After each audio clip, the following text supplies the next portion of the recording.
Marcus went through shoot around, looked fine, but you know that'll be. He'll let us know if he can't go, but I'm assuming he's going to go. Available.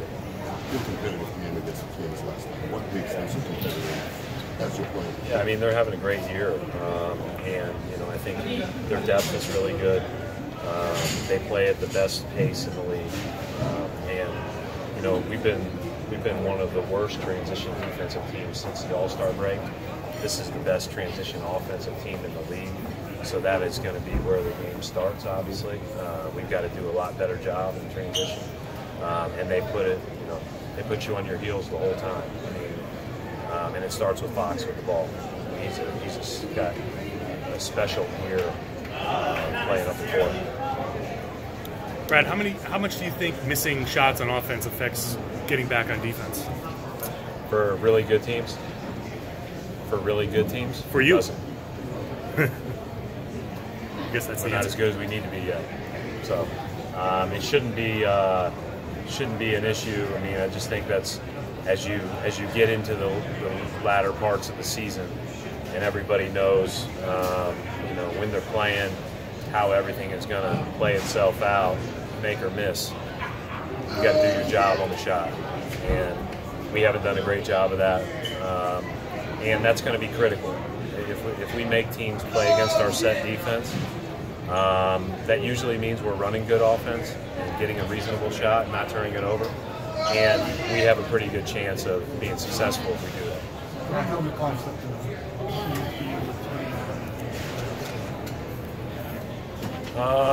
I'm sure that some can, but I don't think it's. I think you have to build the right habits prior to.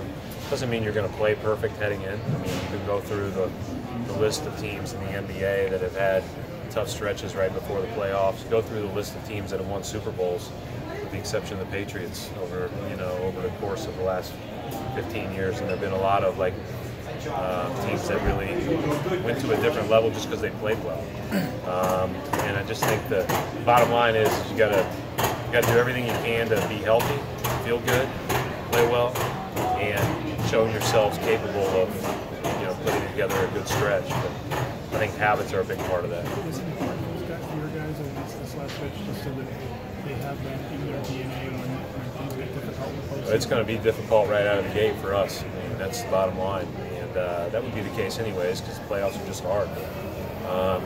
But yeah, I mean, if you're not ready for the physical and emotional and mental challenge of each possession in the playoffs, then that'll hit you right between the eyes. Do you feel this solid with the habits now? Well, our habits need to get better. We met yesterday. We have 1 month before the Saturday. Today, now it would be 1 month until the Sunday where the playoffs start. Transition defense is number one because if we don't get back, we don't have a chance. And then from there, I think there's a few things we can clean up on both ends. And then, like everybody else, we'll add little tweaks and things here and there that we haven't put in yet for a reason.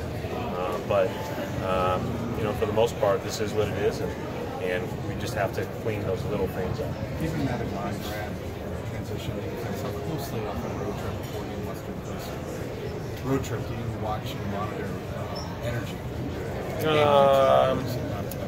I mean, I think it's a good question. It's real, but it's not something we talk about. And maybe you sub a person who looks a little bit winded out a minute earlier. Maybe take Smart out earlier because he's sick yesterday. But our guys are highly conditioned guys, and we haven't played since Monday. We should be good to go. I mean, I guess what I'm getting at, energy is different than conditioning. You look for players to play with a focus that we've got to be there. Yeah, if we don't, we'll get beat. But the bottom line is that there's an expectation that we're not going to make any excuses. We will play with focus and energy if we want to have success.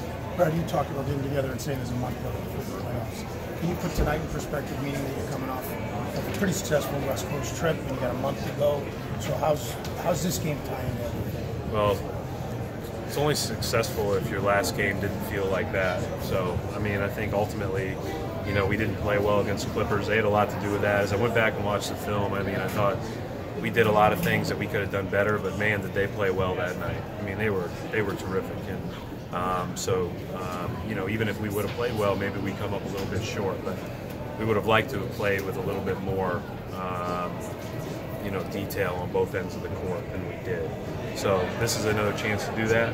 And again, I look at this as we're not going to be able to practice transition drills right now. We don't have enough bodies coming off, like you said, Mike, the West Coast trip. This is the best thing we can be doing tonight, is playing against the best transition offense in the league, and really become even more committed to being great at that. Coach, you guys missed Bagley a week ago. He's back tonight. What does he add to this team, and what have you seen from him? Yeah, he's super talented. You know, obviously, I've always thought that lefties in and around the basket have a special advantage, but you know, he's quick. He can score over both shoulders. He can shoot it. You know, he runs. He defends. He's awfully good. And you know, they've got a bunch of young, good bigs. You know, I think Cauley Stein's good. I think Giles is good. Bagley. They've done a really good job of building this group, and you know, it's and we saw it firsthand the other day. But there's a reason they're in it this late. They've had a heck of a year. Thanks. Thanks, Coach.